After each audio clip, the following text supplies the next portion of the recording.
নমস্কার। মধ্যবঙ্গের সংস্কৃতিতে আপনাদের স্বাগত জানাই। আজ আপনাদের নিয়ে যাব শোলা শিল্পীদের গ্রাম বনকাপাসিতে।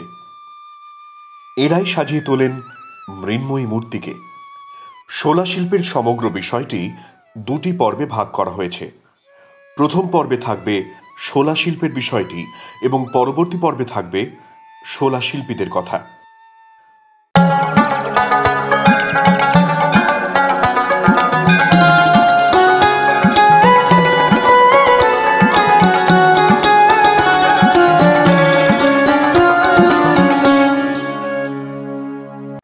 লোকজ শিল্পের অন্যতম একটি উদাহরণ হল শোলা শিল্প। মাটির প্রতিমা সজ্জা তথা অলঙ্করণে এর মূল ব্যবহার। প্রতিমা সজ্জায় একসময় মাটির অলঙ্কারের প্রচলন বেশি ছিল। পরবর্তী সময়ে ডাকের সাজ এবং শোলার সাজ প্রাধান্য পায়। জরি, রাংতা, চুমকি হল ডাকের সাজের মূল উপকরণ। প্রতিমা সজ্জার এই সমস্ত উজ্জ্বল উপকরণ আসত বিদেশ থেকে। ডাকযোগে আসার কারণে এগুলি ডাকের সাজ হিসেবেই বেশি পরিচিত ছিল। খরচ বেশি পড়া এবং একসময় বিদেশি দ্রব্য বর্জনের মানসিকতা গড়ে ওঠায় ধীরে ধীরে এই সাজের ব্যবহার কমে যায়। পরবর্তী সময়ে গ্রাম বাংলার বিল, স্থির জলাশয়, নিচু জমিতে উৎপন্ন শোলা দিয়ে তৈরি অলঙ্কার বেশি জনপ্রিয় হয়। শুধু প্রতিমার অলঙ্করণেই নয়, রাসের মতো কৃষ্ণ বিষয়ক উৎসবে রাধাকৃষ্ণের অলঙ্কারের পাশাপাশি রাজক্ষেত্রটিকে শোলার তৈরি গাছ, ফুল, পশু পাখি ইত্যাদি সহযোগে সাজানোর রীতি চালু আছে। ঐতিহ্যবাহী এই কারুশিল্প, আলংকারিক শিল্পকর্ম, বিভিন্ন ধরনের মালা, চাঁদমালার মতো পুজোর উপাচারে ব্যবহৃত হয়। লৌকিক দেবদেবীর থানে দেবার জন্য ফুল ঘরা, স্বর্গে বাতি দেওয়ার জন্য চৌকো ফানুস, পীড়ের ঘোড়া তৈরিতেও শোলার ব্যবহার আছে। একসময় কাঠের দোলনায় শিশুর কিছুটা উপরে শোলা দিয়ে তৈরি রঙিন গোলাকার 2-3 থাক বড় চাঁদমালার মতো বস্তু ঝোলানো থাকত। গ্রাম্য ভাষায় এটিকে ফুল ছুরছুরি বা শোলার ঝাঁক পাখি বলা হতো। তার চারদিকে থাকত রঙিন কদম ফুলের মতো ঝালর। সেটি ঘুরলে বা হাওয়ায় দুললে শিশুর চোখ তা দেখতে ব্যস্ত থাকত। কান্না থামিয়ে শিশু হাত পা ছুঁড়ে খেলত এবং শিশুর বিকাশ ঘটত। হিন্দুদের বিয়েতে বরের টোপর এবং কনের সিঁথি মৌরের ব্যবহার তো সকলেরই জানা। মৃত ব্যক্তির আত্মার শান্তি কামনায় শ্রাদ্ধের সময় শোলার তৈরি মন্দির, ঘর, সিংহাসন, রথ ইত্যাদি ভাসানোর রীতি চালু আছে। পুকুর বা নদীতে কলার ভেলার উপর সেগুলি স্থাপন করে ভাসানো হয়। সুতরাং বলা যায় যে জন্ম থেকে মৃত্যু পর্যন্ত নানান মাঙ্গলিক কাজে আছে শোলার ব্যবহার। এবার জানাবো বনকাপাসির ভৌগোলিক অবস্থান ও গ্রামটির মানুষজনের কথা। আমাদের আলোচনার ক্ষেত্র সীমায়িত বর্ধমান জেলায় এবং এই জেলার শোলা শিল্পের একমাত্র কেন্দ্র হল বনকাপাসি। উৎকর্ষের নিরিখে এই গ্রামের শোলা শিল্পের কদর রাজ্য দেশ ছাড়িয়ে বিদেশেও। গ্রামটি পূর্ব বর্ধমান জেলার কাটোয়া মহকুমা এবং মঙ্গলকোট থানার অন্তর্গত। গ্রামে পোস্ট অফিস নেই, সেটি আছে পার্শ্ববর্তী গ্রাম বাজার বনকাপাসিতে। বর্ধমান কাটোয়া রেল লাইনের বনকাপাসি স্টেশন থেকে শিল্পগ্রামের দূরত্ব 1.5 থেকে 2 কিলোমিটার। আসা যায় বর্ধমান কাটোয়া সড়ক পথেও। একসময় কৃষি মূল জীবিকা হলেও এখন বদলেছে সেই চিত্র। 2023 সালের হিসেবে বৃহৎ এই গ্রামে প্রাপ্তবয়স্ক মানুষের সংখ্যা 2700 মতো। কৃষির পাশাপাশি প্রায় সব পরিবারের মানুষজন প্রত্যক্ষ বা পরোক্ষভাবে শোলার কাজের সঙ্গে যুক্ত। প্রশ্ন হল, কারা করেন শোলার কাজ? ক্ষেত্র সমীক্ষায় স্থানীয় শিল্পী বরুণ মালাকারের কাছে মালাকার পদবি নিয়ে একটা জিজ্ঞাস্য ছিল। যারা শোলার কাজ করেন তারা সবাই কি মালাকার? এ প্রশ্নে তাঁর উত্তর ছিল, সবাই মালাকার নয়, কেউ কেউ মালাকার। এই গ্রামে শোলার কাজকে শিল্পের পর্যায়ে নিয়ে গেছে যে পরিবারটি, তাদের পদবি মালাকার। বনকাপাসির শোলা শিল্পের যাত্রা মৃত্যুঞ্জয় মালাকারের হাত ধরে। তাঁর পুত্র আদিত্য মালাকার শৈশব থেকেই হাত পাকিয়েছিলেন এই শিল্পে। সংশ্লিষ্ট কাজে উৎকর্ষ প্রদর্শনের জন্য এই পরিবারের 3 প্রজন্মের 3 জন সদস্য রাষ্ট্রপতি পুরস্কার পেয়েছেন। তাঁরা হলেন আদিত্য মালাকার, তাঁর মা কাত্যায়নী মালাকার এবং আদিত্য মালাকারের পুত্র আশিস মালাকার। তাছাড়া শিল্পগুরু সম্মানে ভূষিত হয়েছেন পিতা পুত্র। এছাড়া নানা সম্মানে ভূষিত হয়েছেন তাঁরা। আদিত্য মালাকার বিভিন্ন কর্মশালা করে গ্রামের ছেলে মেয়েদের কাজ শিখিয়ে বনগাঁভাসীকে বর্ধমান জেলার শোলা শিল্পের একমাত্র গ্রামে পরিণত করেছেন। এই গ্রামের যে সমস্ত পদবীধারী মানুষজন শোলা শিল্পের সঙ্গে যুক্ত আছেন তাঁরা হলেন মালাকার, পাল, রায়, ঘোষ, গড়াই, সাহা, মাঝি এবং পণ্ডিত। গ্রামে বড় আকারের শোলার কারখানা আছে মোটামুটি 22টি।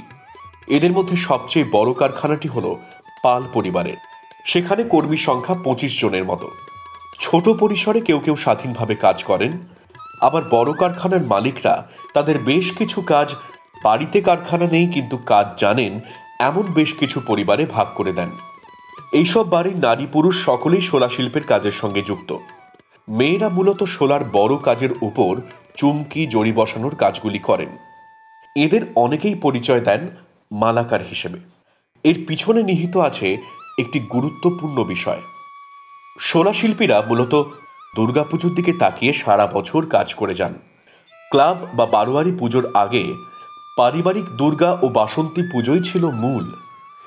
বনেদি পরিবারের প্রতিমা অলঙ্করণের কাজ করতেন কেবলমাত্র মালাকার পদবীধারী মানুষেরাই। অতীতে মালাকার ছাড়া অন্য পদবীর লোকেদের প্রতিমা স্পর্শ করতে দিতেন না বনেদি পরিবারের গৃহকর্তারা। সে কারণে অন্য পদবীধারী মানুষজনও নিজেদের পরিচয় দিতেন মালাকার হিসেবে। সেদিন আর নেই। এখন অবশ্য বারোয়ারি বা ক্লাবের পুজোয় মূলত শিল্প এবং শিল্পীর কদর করা হয়, পদবীর নয়। এরপর জানাবো শোলা শিল্পের একমাত্র কাঁচামাল শোলা কোথায় পাওয়া যায়। শোলা শিল্পের একমাত্র কাঁচামাল হল শোলা। গ্রাম বাংলার পুকুর, ডোবা, খাল, বিল, নয়াঞ্জলির মতো পতিত জায়গায় শোলা জন্মাতে দেখা যায়। জলজ সপুষ্পক এই উদ্ভিদটির বিজ্ঞানসম্মত নাম এস্কাইনোবিনি অ্যাসপেরা। এই উদ্ভিদের কাণ্ডটি 1 থেকে 2 ইঞ্চি মতো চওড়া হয়। কাঁচা সবুজ শোলা জল থেকে তুলে প্রথমে রোদে শুকিয়ে নিতে হয়। ফলে কাণ্ডের উপরের পাতলা বাকল বা ছালটি হালকা বাদামি রঙের হয়ে যায়। কাজের জন্য প্রথমে ছালটি ধারালো ছুরি দিয়ে তুলে ফেলতে হয়, ফলে সাদা মজ্জাটি বেরিয়ে আসে। এই অংশটি দিয়েই তৈরি হয় নানান শিল্পকর্ম। অবশ্য ছালটিও ফেলা যায় না। পরিষ্কার করে শোলার সাদা কাজের উপর বাদামি রঙের কাজ করতে, মূর্তির চোখ তৈরি করতে এবং পশ্চাৎপট তৈরি করতে ব্যবহৃত হয়। তারপর চাঁদমালার মতো শিল্পকর্মকে শক্ত ও টেকসই করতে পিছন দিকে আঁটা হয়। বনগাঁভাসীর শোলা শিল্পীরা অতীতে শোলা সংগ্রহ করতেন স্থানীয় বিল, জলাশয় থেকে। বর্তমানে তা অমিল। অবশ্য এখানকার শিল্পীরা বাড়িতে বসেই পেয়ে যান প্রয়োজনীয় শোলা। তার জন্য সরবরাহকারী আছেন। ফোনের মাধ্যমে বরাত দিলে সরবরাহকারীরা শুকনো শোলা বাড়িতে এসে সরবরাহ করে যান। মুর্শিদাবাদ, নদিয়া থেকে যেমন কিছু শোলা আসে, তেমনি হুগলির কামারকুণ্ডু এলাকায় যেখানে পানি ফলের চাষ হয় সেই সমস্ত জলার ধারেও কিছু কিছু শোলা পাওয়া যায়। জনাই রোড এলাকাতেও কিছু কিছু শোলা পাওয়া যায়। এছাড়া বিধাননগর, শিয়ালদা স্টেশনের কাছে হাটে শোলার বিকিকিনি হয়। শিল্পের কাঁচামাল হিসেবে চাহিদার কথা মাথায় রেখে 2 পরগনায় কোনো কোনো স্থানে অল্প বিস্তর শোলার চাষ হয়।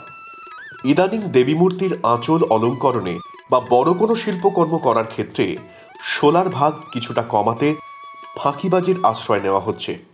অনেকে থার্মোকলের উপর শিল্পকর্মের ভিতটা তৈরি করে তার উপর পাতলা পাতলা শোলা বসিয়ে অলঙ্কৃত করছেন, কিংবা থার্মোকল কেটে কোনো মূর্তি তৈরি করে তার উপর শোলার কাজ করছেন।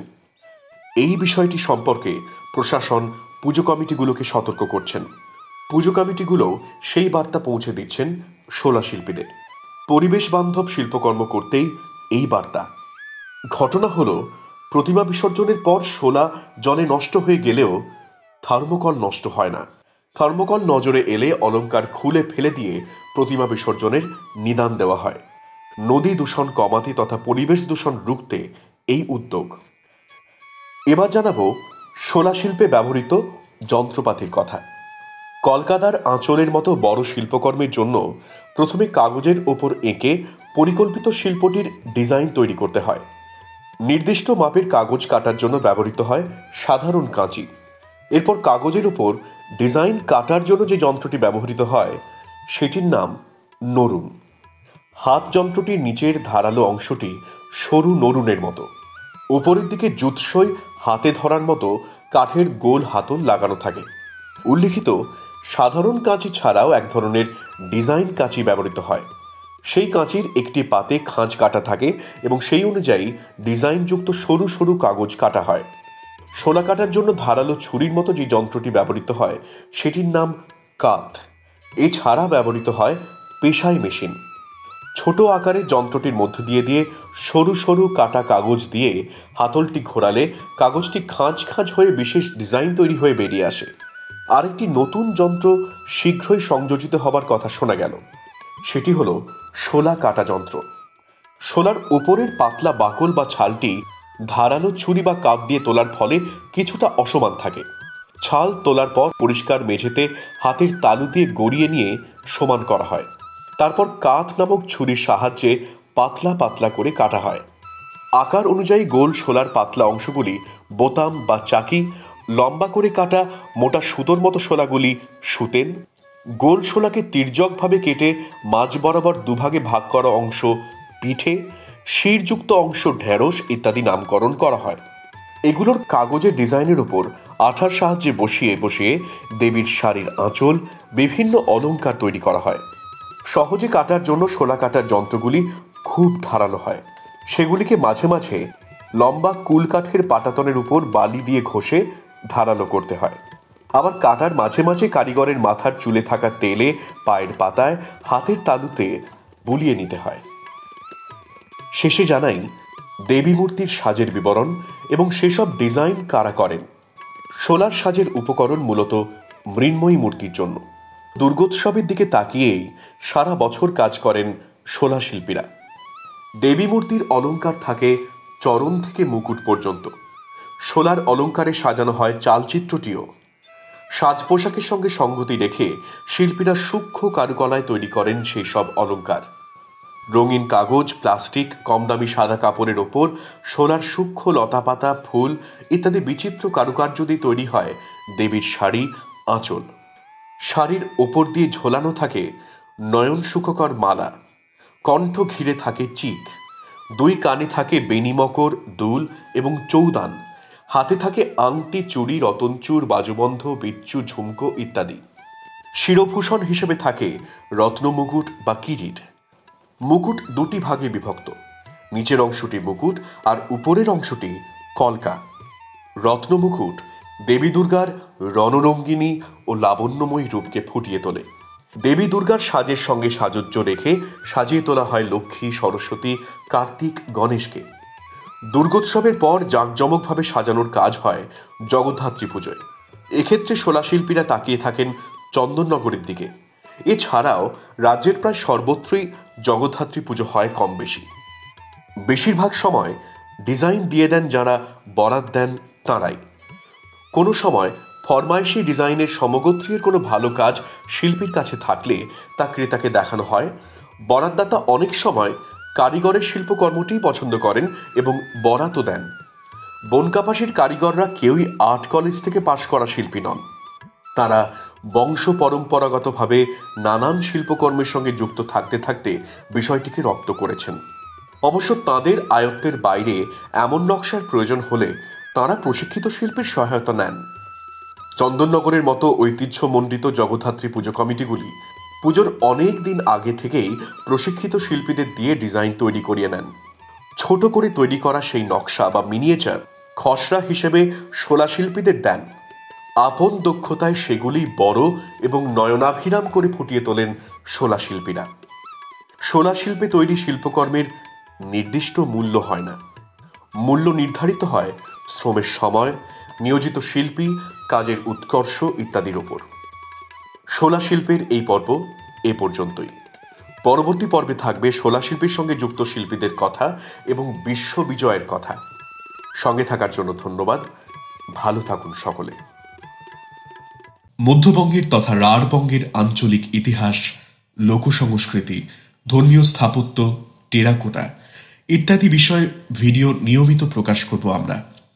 সংশ্লিষ্ট বিষয়ে নতুন নতুন ভিডিও পেতে মধ্যবঙ্গের সংস্কৃতি চ্যানেল সাবস্ক্রাইব করতে, অন্যদের সঙ্গে শেয়ার করতে এবং নিয়মিত আপডেট পেতে বেল নোটিফিকেশন বাটন ক্লিক করতে অনুরোধ করি। ভালো থাকবেন।